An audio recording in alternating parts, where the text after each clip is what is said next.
প্রতিশ্রুতিবদ্ধ হয়েছে সকল রাজনৈতিক দল, সেই প্রতিশ্রুতির পক্ষে জনগণ আছে কিনা, সেই সনদের পক্ষে জনগণ আছে কিনা, হ্যাঁ অথবা না বলুন। যদি জনগণ হ্যাঁ বলে, তাহলে সেই পার্লামেন্ট, সেই নির্বাচিত সংসদের প্রত্যেকটা সংসদ সদস্য আইনানুগভাবে ম্যান্ডেট প্রাপ্ত হবে এই সনদ বাস্তবায়নের জন্য। তারা বাধ্য থাকবে সেই সনদ বাস্তবায়নের জন্য। প্রধান নির্বাচন কমিশনের সাংবিধানিক এখতিয়ার আছে।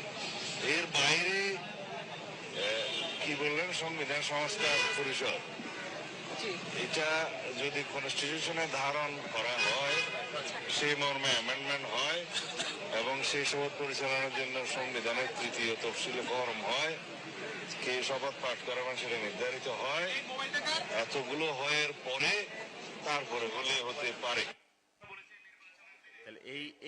এই বক্তব্যটা হলো আমাদের বর্তমান জনাব স্বরাষ্ট্রমন্ত্রী।